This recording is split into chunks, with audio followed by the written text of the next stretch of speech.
Welcome, everyone. Welcome to another edition of Vista Votes. Today, we are joined by Kris Mayes, who is a candidate for the Arizona Attorney General. Welcome, Ms. Mayes. Good evening, Dimitri. It's great to be with you. Thank you. This is another episode, like I said, with Vista Votes, guys. We make sure that you have an opportunity to meet the candidate, speak with them, find where they stand on the issues, and how their perspectives and what they're going to be doing is going to impact Cochise County, right? We want to make sure that our voices are heard and that we have representation up in Maricopa. So, Ms. Mayes, go ahead. Tell us about yourself. How long have you been in politics? Why did you decide to run for Arizona Attorney General? Well, thanks, Dimitri. It's great. First of all, thank you for having me. This is such a joy, and it's so great to talk to folks in Cochise County, one of my favorite places in Arizona. I actually myself am one of the few statewide candidates for office this year who was not born in Maricopa County. I'm a rural girl. I was born and raised in Yavapai County in Prescott. So I'm a native Arizonan, born and raised in rural Arizona, and I deeply believe in the representation of the rural parts of this state and getting out of Maricopa County. But I got into this race because I believe that the Attorney General, the current Attorney General, and my opponent are have deeply politicized this office and want to politicize the office of Attorney General. I do not believe that's the way to go. I think we need an Attorney General who will be a lawyer for the people of Arizona, not a lawyer for Donald Trump, not a lawyer for special interests. And that's what I intend to be. And my background is that I served 2 terms on the Arizona Corporation Commission in the 2000s. I actually got my start in politics with Governor Napolitano. I was her press secretary in her first bid for governor, and then she won. I served in her administration, and then she appointed me to the Arizona Corporation Commission, and where I served 2 terms, 2 statewide terms, ran twice statewide, won twice statewide. So I've been on the ballot in all 15 counties. I've done work on behalf of the people of Arizona in all 15 counties. And we got, when I was on the Corporation Commission, Dimitri, I think we got big things done in Arizona. And I think we proved that we can still get big things done in this state. We can do it if we work together, if we have elected officials who walk into the office every single day with one thing on their mind. And that is, what is in the public interest and what can I do to help the people of this state solve problems and find solutions? And toward that end, we passed Arizona's first renewable energy standard when I was a corporation commissioner, which, by the way, has saved Arizona 23 billion gallons of water. And in Cochise County how critical that is. We also passed the nation's leading energy efficiency standard. Yes, we are number 1 for something good in this state right now. And that's the amount of energy efficiency that we require our utilities to do. And that has saved Arizona consumers and ratepayers $9 billion. And we also were tough on corporations when we needed to be.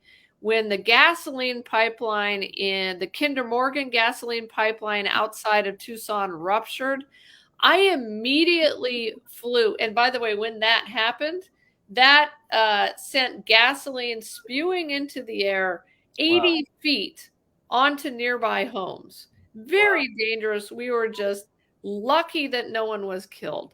And I immediately flew to Houston, Texas, as a corporation commissioner representing the 7 million Arizonans. And I looked Richard Kinder, one of the richest men in America, in the eyes. And I said, by the time I'm done in office, you will have repaired or replaced all 617 miles of your gasoline pipeline in Arizona. And Dimitri, by the time I was done in office, he had repaired or replaced all 617 miles of pipeline in Arizona. And that is the kind of attorney general that we need in the state of Arizona. Somebody who will fight for the people of this state, not somebody who wants to politicize this office or use it as a springboard for something else. Well, I think that's what a lot of individuals are worried about, right? We have seen the politicization of a lot of offices, and it's really tearing Arizonans apart. We're not focusing on the issues that we need to as a state because we're being used as a tool at times for specific political agendas. So for those who don't know, or maybe just aren't aware, what exactly is the responsibility of the Attorney General? Yeah, thanks for that question. So the Attorney General's office is the largest law firm in the state of Arizona. It's the largest public law firm, obviously, in the state of Arizona. And the Attorney General is the top legal officer for the state of Arizona. And in the sense, a top law enforcement officer as well. And so my duty as Attorney General will be to be a sort of like the managing partner of the largest law firm in the state of Arizona, representing all state agencies, but also critically going after, and prosecuting consumer fraud, prosecuting elder abuse, going after and prosecuting the fentanyl crisis that we have in the state, and which is tearing our families apart and killing our kids, actually killing people all, through all age categories. Dealing with our water crisis. We have an attorney general right now in Mark Brnovich who's frankly AWOL on this issue. I recently did a press conference in which I criticized the Arizona State Land Department for leasing state trust land to a Saudi corporation so that they could grow alfalfa and send it back to feed their cows in Saudi Arabia. And the state of Arizona, Dimitri, under Governor Ducey and Mark Brnovich, allowed the Saudis to take that water for free. Wow. This was a sweetheart deal. I think it violated the state constitution's gift clause. And, I'm going to put an end to those kinds of sweetheart deals. We cannot afford to be giving our water away to free to any foreign country, for that matter, so that they can grow crops and feed their cows. We've got to be protecting those water supplies. That's another thing Cochise County knows an awful lot about. We've got serious water issues in Cochise County, and we need an attorney general who will stand up for our water supplies, for the future of Arizona, and for future generations, so that our kids can stay here, so that our kids can stay here and have a future here. Wow. Definitely. So, as I visited your website, learned a lot about you, and I'm glad that you cleared that up because I'm always confused if it's Prescott or Prescott. So, I always say Prescott, but I guess if you're from Prescott, you say Prescott, right? It's Prescott like biscuit. Yes. Okay. Well, thank you for clearing that up. Yeah.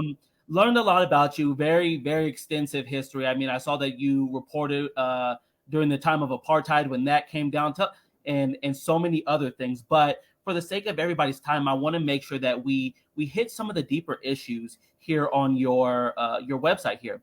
So border security is the number one issue, and it's number one on your website. Tell me where you stand on that. That is one of the biggest challenges and one of the biggest things here in Cochise County. Where are you on border issues?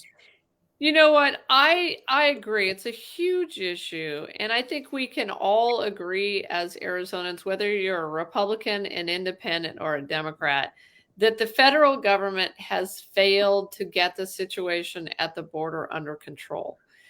There is a surge going on. Our law enforcement officers at the border are under incredible pressure and duress in dealing with the crisis.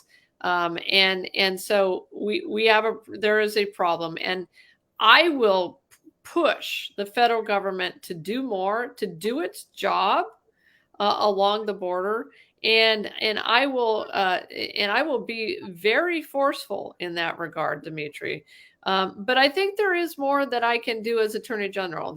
Obviously, this is fundamentally a federal jurisdictional issue, but I will bring together county attorneys, law enforcement officials, sheriffs along the border, and we will come together, actually, I think all across the state, and come together around the issues that the state can address. Number one, I think that we need to really require or push for the federal government to pay for costs that we are incurring as a state as a result of the surge. Number two, I have said that I do not believe that Title 42 should be lifted. I think we need a plan in place before that happens. And number three, we really have to work together as law enforcement officials to get a hold of the fentanyl smuggling, especially that's coming through our ports of entry. One of the things I want to work on with the federal government is modernizing the ports of entry that we have through which the fentanyl is coming right now. It's also actually, by the way, being flown in from China. So I think we got to remember it's coming from various direct China and India. So it's coming from Mexico through the ports of entry, China and India through the air. And we've really got to go after those problems. The other thing that I think that we have to be really watchful of is, and deal with is human smuggling. And I will work with our law enforcement officers on the border to bring them additional resources. Dimitri, we are sitting on a $5 billion surplus in this state. And yet, my opponent in this race for Attorney General, the current Attorney General, Mark Brnovich, Governor Doug Ducey, they talk a big game about the border, but what have they actually done to use resources that we have right now to address some of these problems, including going after this fentanyl smuggling and the human smuggling and the sex trafficking? What have they actually done under their watch?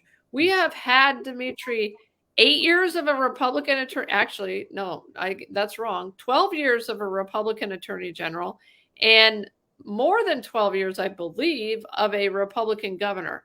This has happened on their watch. And so we need an Attorney General who will truly go after the resources that we need to address this problem at the border. Let's remember under whose watch did the situation get out of control? And It was under, at least from a state perspective. Okay. So my best friend, her fiance is a Border Patrol agent, and we have, very in-depth conversations about this. And he has really educated me on it because I never really looked at it as a human trafficking issue, right? These individuals are putting people in trunks and it's 110 degrees and driving. It's like people are dying when they're going up, when they're being trafficked. So do you plan on making the sentences more in depth or longer? What is your plan to deter people from going after and doing human smuggling? Well, number one, I think it's a matter of bringing resources to the law enforcement who are actually and advocating for additional resources for Border Patrol, but also additional resources to local law enforcement so that they can deal with the sort of crime that is happening along the border, real crime. They get stretched when they're having to deal with human smuggling or they're having to deal with fentanyl. They get stretched and they can't address other forms of crime that are happening in their counties. And so I think it's a matter of bringing additional resources to the problem and really tackling it from that standpoint. So the Border Patrol feels supported. Mm-hmm. So our law enforcement officials feel supported. And so we have a coordinated effort on this. And, human smuggling, it obviously comes through the border, but it then goes through the state of Arizona. So it's not just the border counties that we need to bring together on this issue. It's all counties coming together. And as Attorney General, I can lead that effort. I can play a leadership role. And I think that's what we've been missing in the current Attorney General. Certainly my opponent doesn't seem to have any plan for this and hasn't put together in any sort of thoughtful plan. And so that's how I would attack it first and foremost. So, you're talking a lot about resources, right? And I had the privilege of being on the executive board for the Greater Huachuca Area NAACP. And as I'm speaking to my friend's fiance, who's a Border Patrol agent, he's letting me know, he's like, Dimitri, a lot of the individuals who are coming down here, they're African-American individuals that are moving, into our state, aren't aware of the laws, how tough we are on this. And we're seeing a huge number of African-Americans being the ones who's doing this. And that concerns me, right? Mm-hmm. And so I said, well, look, why don't I reach out to the state level NAACP, and we can bring together all of the different chapter presidents, and we do a campaign to educate individuals, but especially African Americans. Look, don't do this, right? Would we be able to rely on you as an Attorney General to bring some resources to us so we can help with that? Yeah, I mean, for one thing, I think that to the degree that organizations like yours are willing to jump in and help us think through some of these issues, I think one of the things is we need a task force that brings community members together on this issue. Because what you find is oftentimes the best ideas come from the communities that are dealing with these problems, whether it's the water crisis, whether it's border issues, whether it is, the fentanyl crisis. I think that, yes, absolutely. And I want folks to know that I will have an open door as Attorney General. I will be a very active and a very present Attorney General. I will come to the border. I will hold meetings, town halls.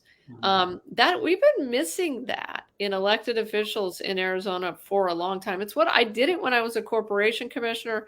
I held office hours in Tucson.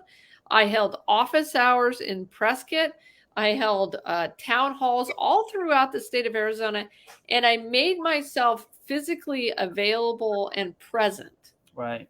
And I also believe in doing things like this show, because I think, you're asking me questions. I'm asking the people of Arizona to hire me as their lawyer, as the lawyer of the people. That's what I want to be, the lawyer for the people of Arizona. And I ought to be willing to sit for interviews like this and talk to reporters and express my ideas and meet with folks. And I just don't think we have that anymore. I agree with you, right? And when we were discussing this a little bit before, I really enjoyed visiting your website, because you're one of the rare candidates that actually has a lot of information on their website about what they plan to do if they win the election.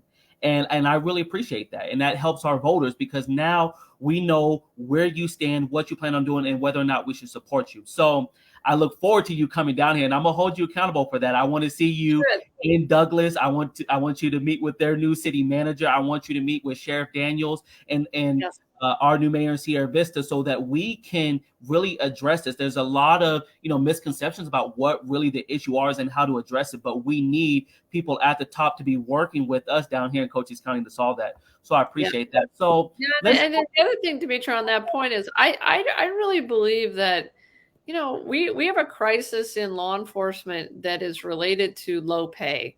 And we need to, it's somewhat akin to teachers. I think a lot of law enforcement officers are not paid enough. We need to be able to attract, great people. We already have great people who are working under incredibly difficult circumstances, but we need to be able to pay people for these dangerous jobs that they're doing and support them. And I want people to know in law enforcement that I will have their backs in that regard. Again, it's a resource issue, right? We, at least to some degree, we need to have a legislature that gets this. Right. You know, we have these Republican legislators, Dimitri, who talk a big game about the border, who talk a big game about being pro law enforcement, but then they don't do anything about it. Okay. All right. Well, look, let's address a couple of more issues that's on your website, right? Cochise County, we have a aging population. And with my grandmother being, she's turning 80 here soon. That's something that's near and dear to my heart, right? The elder abuse. Let's talk about that. What is your perspective on that? You say you will aggressively prosecute elder vulnerable adult abuse and work with county attorneys to assist them in prosecuting those cases. What does that mean? Go a little bit more in depth about that. Yeah, so this is a huge problem in Arizona. We have one of the fastest, if not the fastest growing population of elderly in the country. And yet Mark Brnovich's office has prosecuted virtually no elder abuse cases. Now, I think you have to ask yourself, how is that even possible? And this is really an issue that is sort of really squarely in the lap of the Attorney General's office, right? So we have got to focus on elder abuse. We've got to work with county attorneys in identifying these cases. Work with them if they are taking jurisdiction. Work with them on providing resources and expertise. If we're taking jurisdiction, work with them. We have to also bring in new prosecutors and experts, because these are actually more difficult cases to make. These are more difficult cases to prosecute on the criminal side. Now, what I am being told is that there are many, many civil cases being filed on elder abuse. Facilities that are hurting folks, not treating folks, neglecting folks. And so there's a lot of civil cases that are being filed, and then letters go by state law. Those lawyers have to file letters with the Attorney General's office identifying these cases to the AG's office, and then the AG's office is dropping the ball, I believe. And so we are going to really focus, and if we have to, bring new resources in from the AG's office to this effort. And I think, Dimitri, also, there's kind of a scary development happening out there that I think is feeding into this problem. And that is that more and more long-term care facilities, nursing homes, we have called them in the past, but long-term care facilities are being bought up by private equity firms, outside hedge funds, private equity firms, corporations, massive corporations that buy up these facilities all across the country, squeeze them and deprive them of the necessary staff and resources that the facilities need to truly take care of our elderly. And that's how people end up getting hurt. And so we really need to take a look at who's owning these facilities now, and why is this happening? Why is this happening? And so I want the people of Arizona to know this is going to be a top priority when I am Attorney General. Wow. I mean, I think that's great. Let's get to a couple more issues here. Some things that are really hot topics are the reproductive, the voting rights, and then public and political corruption. I'll let you pick the next topic here. Which one would you like to address first? Well, let's talk about reproductive rights. That is definitely front and center, and it's going to be, it's really going to matter who the next Attorney General is.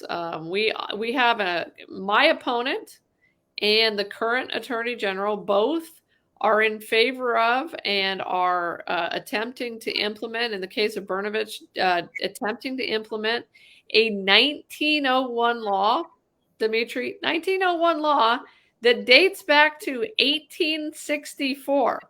Wow. Civil War era. It was written in my hometown of Prescott during the territorial days Wow. that bans all abortion and would put doctors, nurses, pharmacists, midwives, maybe even Uber drivers, if they are assisting a woman get to reproductive services or get an abortion, Mhm. in jail for up to 5 years. Now, let's just think about that. And these laws, this 1901 law that Brnovich is trying to reimpose on the women of Arizona, and my opponent is trying to reimpose on the people of Arizona, have no exceptions for rape or incest.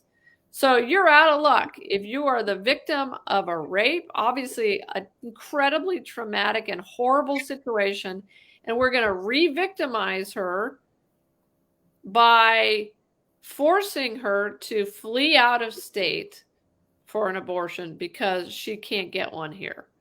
It's outrageous, and it is something that I am hearing from women and frankly men of all political parties that they can't believe this is happening. They can't believe that the women of this state are being deprived of what was considered a fundamental right.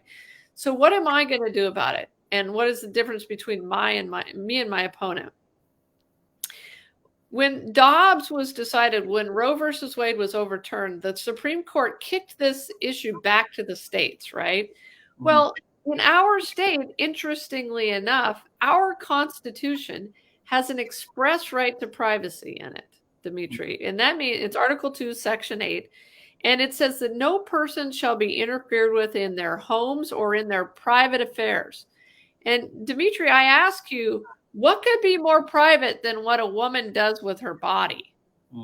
Right? And so I am going to uphold, when I take the oath of office in January, I have said I will uphold the Arizona Constitution and Article 2, Section 8, and that express right to privacy over these trigger laws, that 1901 ban, which I believe is unconstitutional.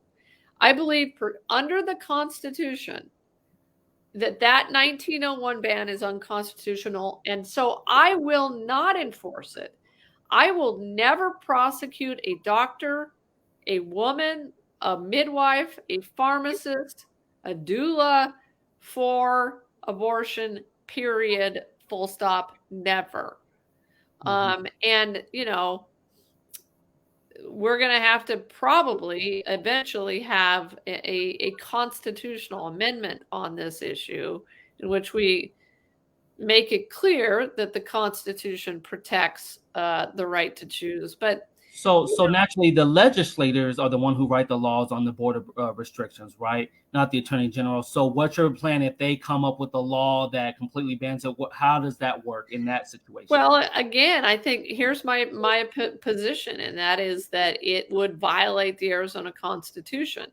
I think that those legislators, if they actually wanted to pass even more restrictive abortion bans, and I think that they are fixing to do that, by the way.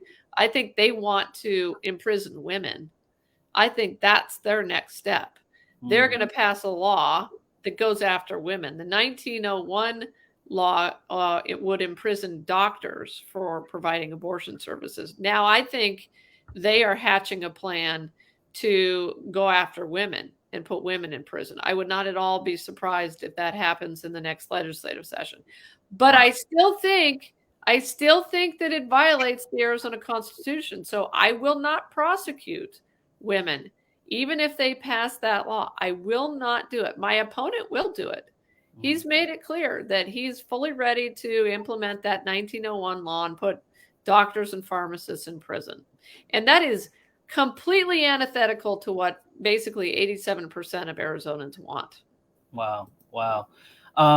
Let's jump into voting rights, right?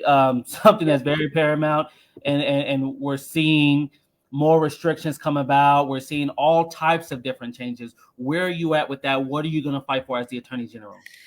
Well, I am going to fight tooth and nail against any effort to restrict voting rights. And obviously, there have been several efforts to do that. We have a couple of ballot initiatives that have been placed on the ballot that would curtail voting rights. We have several laws that have been passed. But I'll tell you what, Dimitri, I'm going to do everything I can as Attorney General to fight this stuff. Number one, my opponent wants to decertify the 2020 election. Let's be clear, Dimitri. American democracy runs through Arizona in this election in 2022, including in my and especially in my race for Attorney General. And that's because my opponent has said he wants to decertify the 2020 election, which, by the way, is illegal, unlawful, unconstitutional, and is not a thing. But that's what he still wants to do. They're still talking about 2020. He also wants to eliminate vote by mail. 90% of Arizonans vote by mail. So this is an effort to disenfranchise Arizonans who use vote by mail. And, frankly, I think there's a reason Donald Trump endorsed him. And that is because he thinks that this guy, my opponent, is the guy that's going to help him overturn or undermine or possibly throw the 2024 election. And so that's what I mean when I say that American democracy runs through Arizona in the AG's race, Secretary of State's race, and the governor's race, because those three officers participate in the certification of a presidential election. And we cannot have an AG who will not certify a free and fair election. The last thing, Dimitri, I want to say is we are seeing a rise in attacks on elections officials, harassment of elections officials, death threats against elections officials. They drove these extreme MAGA Republicans drove the Republican county recorder in Yavapai County out of office because she could not take the death threats anymore. This is terrible. And I want to be clear about this, Dimitri. I will not tolerate, let me repeat, I will not tolerate as Attorney General any harassment, death threats, or violence against our elections officials, because that is the first step toward the loss of our democracy. If we can't get elections officials to want to be elections officials, how can we run elections? And that's what they're trying to do. They're trying to drive folks from office. They're trying to harass people, and I won't put up with it. All right. I have a lot of questions here in the chat, and I'm skimming through them right now and making sure that we ask a couple of these. So, right, one of the questions right now is: would you help people with autism in the justice system? What does that look like? So that's a really interesting question, and I think that the certainly in the justices, certainly. So there's a couple of different ways we could do that. The Attorney General's office has an Office of Civil Rights. Okay. And so if if there's discrimination occurring against folks with autism, we can address it through the Office of Civil Rights. Certainly, I can be an advocate for new services for folks who have autism, who are dealing with the justice system, and work on ways that the justice system can address people with autism in a better and more effective way. But I think, I can be an advocate before the legislature if we need new laws to address that. But it's a really interesting question.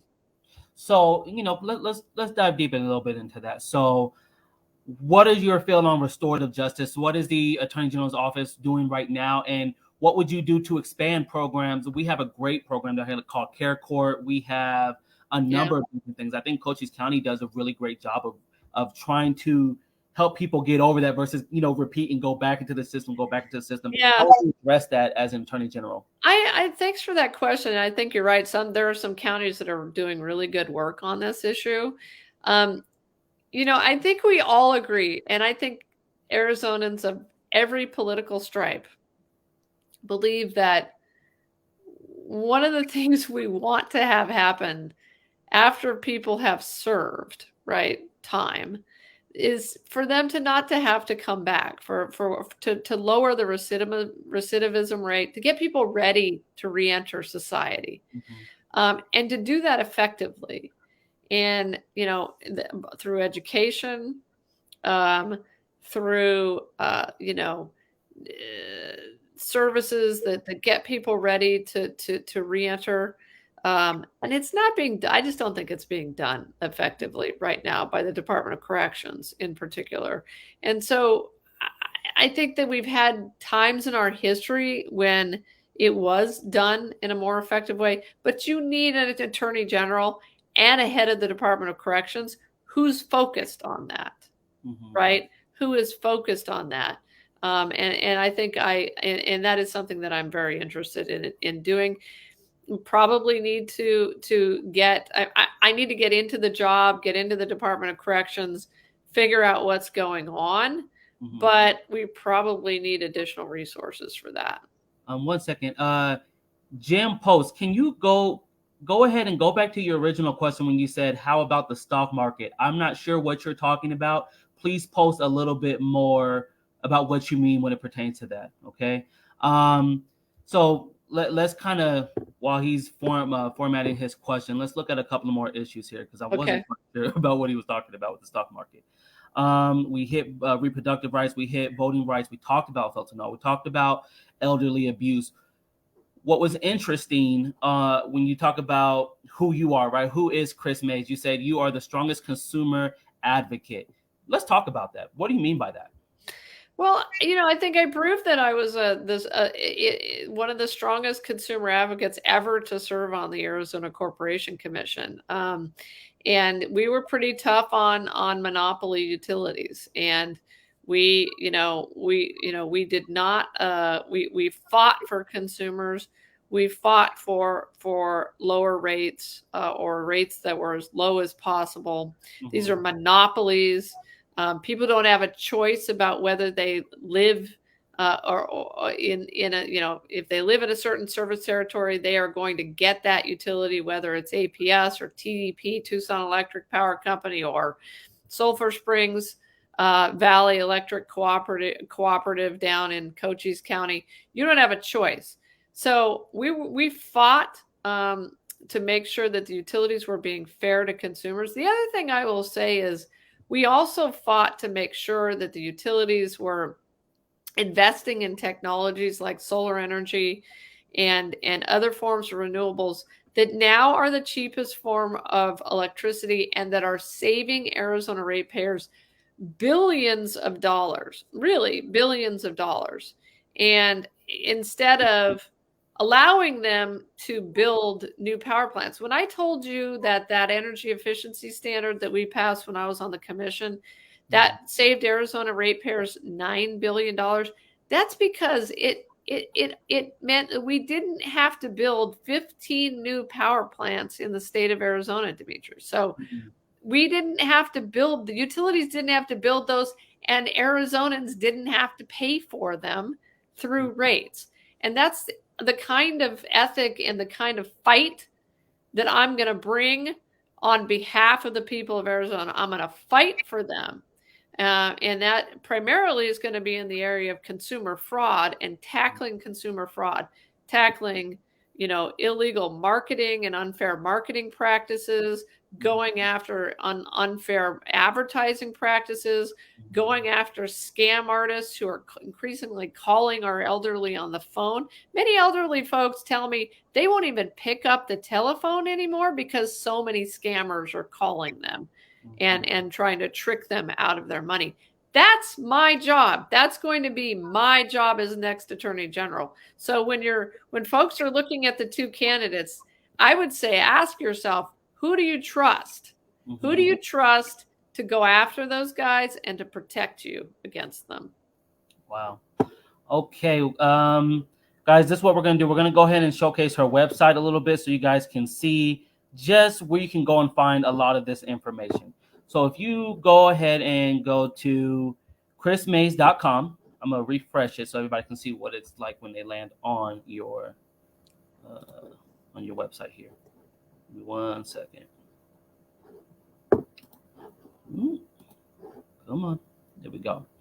All right. Lawyer for the people. You You'll go in depth. There's a video here giving a little bit more information. Guys, this is what I was talking about, where you can go and look at her stances on the issues when it pertains to border security, when it pertains to consumer fraud, corporate accountability, elder abuse, the environment, reproductive rights, voting rights, the fentanyl crisis, and public and political corruption. You can learn more about her extensive history, how she's been involved, where she served on the Arizona Corporation Commission. And we actually had a candidate for the Corporation Commission on here, I believe, last week, and learned a lot of great things about that office.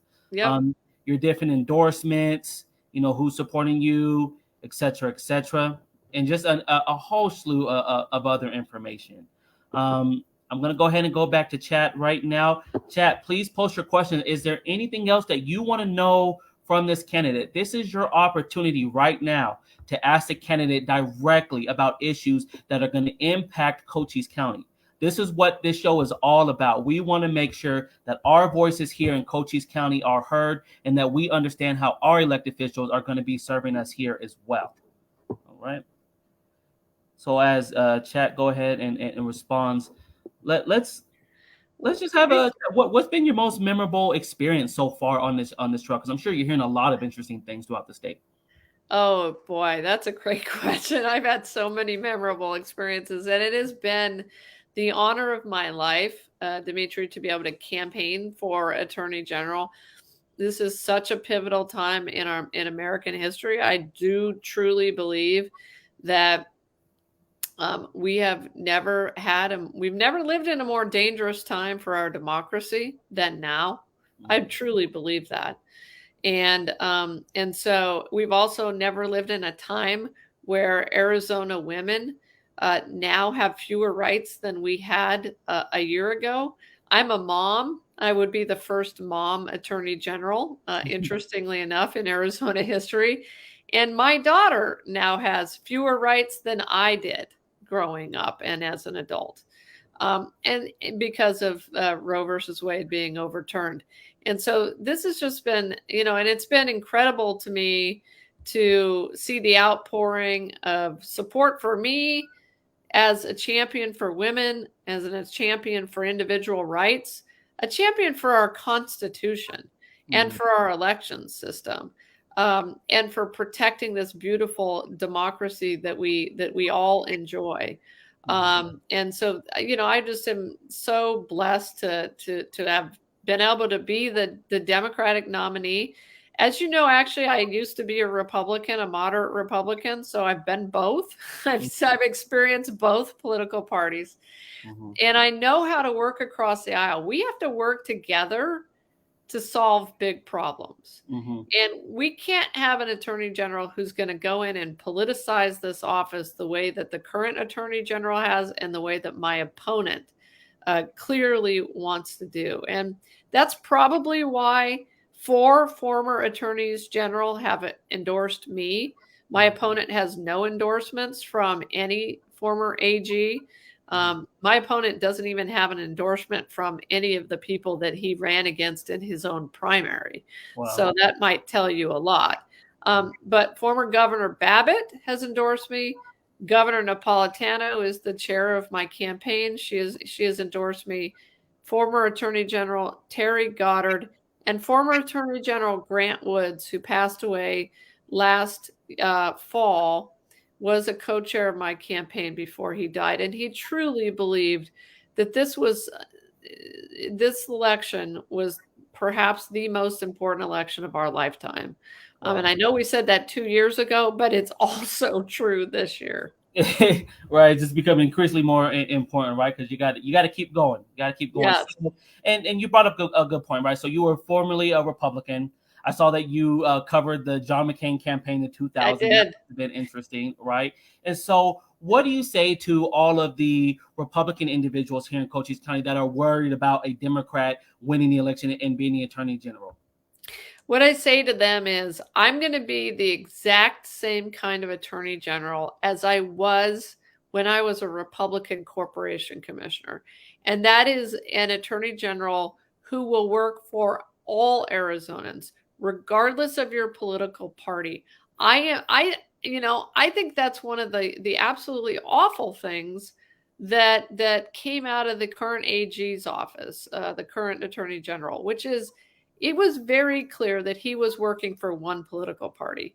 I will not do that. I will not be, you know, an Attorney General focused only on Democrats. I'm going to be. I mean it when I say I want to be a lawyer for the people. And I think that's really important. And I mean it when I say I want to depoliticize this office. And that means by the time I'm done in office, I want people to not think about my political label. I don't want them to think, oh, she was a Democratic Attorney General. I just want them to think, oh, she was an Attorney General who looked after my rights and my interests. And when I had a problem, or when we had a big problem like our water supplies, which Cochise County is grappling with today, she tackled that. She tackled it head on. And I also want them to think that Kris Mayes was somebody who didn't shy away from hard problems and making difficult decisions. And as you learned last week from talking to the Corporation Commission candidates, these are tough jobs. And especially the commission, oftentimes you're making very, very, very difficult decisions and not popular decisions. Dimitri, I'll give you a quick example. I remember a case that we handled in Cochise County when I was a corporation commissioner involving a series of water companies. They were near Sierra Vista, I think south of Sierra Vista. I may have my location a little bit off. It's been about a decade. But these water companies had been run into the ground by the owner.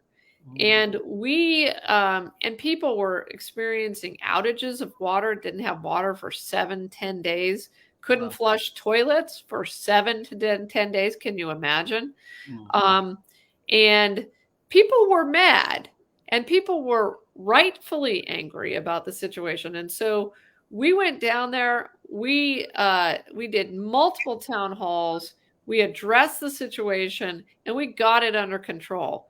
You know, when things happen, we need elected officials who won't shy away from addressing difficult situations. And I just want folks to know that it doesn't matter to me what political party you are. I want to work on solutions. And that's what I did as a corporation commissioner. All right. Well, thank you so much, Ms. Mayes, for coming on with us. Thank you for going in depth with where you stand on these issues. Chad, I'm going to give you another opportunity. If you have any specific questions that you want asked, please post those now so we can make sure that the candidate has an opportunity to respond. If there are, for those of you who are watching this after the live stream, if you have questions, please send that over to us, and we will make sure that we send those questions to Ms. Mayes and that we get those answers back for you. Because once again, this is about you guys. This is about our vistas, and this is about Cochise County. All right. So I'm going to give it a couple more minutes. Nope, I don't see anything else coming in. Ms. Mayes, it's been a pleasure. But like I told you, today is my sister's birthday. And it's Taco Tuesday, so the family is waiting on me right now. You better get over there. You're going to be in trouble. I'm telling you, I'm already in trouble, but that's okay. This is for Cochise County. I'm willing to be in trouble for them. So thank you so much for coming on. I really appreciate it. I'll give you the floor one last time. Go ahead and close out and tell Cochise County, you know, your elevator pitch here. Yeah, I thank you again for having me on. I want Cochise County to know that I'm going to be a partner to Cochise County. I will be present in Cochise County whenever you need me. And we have got so many issues, from the water issues that we're dealing with in Cochise County to the fentanyl trafficking that we're addressing across the border. To sex trafficking. You know, one thing we didn't talk about, Dimitri, was the fact that, you know, sex trafficking often happens around major sporting events. We have a Super Bowl coming up in February. And so we have to have an attorney general and local law enforcement officials who are focused on fighting and prosecuting sex trafficking, making sure the women of this state are protected, and women who are being trafficked are protected, and that we go after these bad guys. So that I just want folks to know, they've got someone in me who's going to be a lawyer for the people of Arizona. I'm not going to be Donald Trump's lawyer, which is what my opponent wants to do. I'm going to be a lawyer for all of the people of Arizona, and act in the public interest every day I walk into that office. All right. Well, thank you so much, guys. You've heard it here. It's been a pleasure. You guys have a great rest of your evening, and we look forward to seeing you this Thursday. We're going to be interviewing candidate Clea McCall, who is running for Sierra Vista mayor. So please make sure you tune in for that at 7 o'clock, as well as we will be having our live in-person mayoral debate the 29th of this month as well. So that'll be our inaugural mayoral debate, and I look forward to seeing everybody there. Ms. Mayes, thank you so much, and you have a great rest of your evening. Thanks, Dimitri. It's great to see you. Thanks, everybody.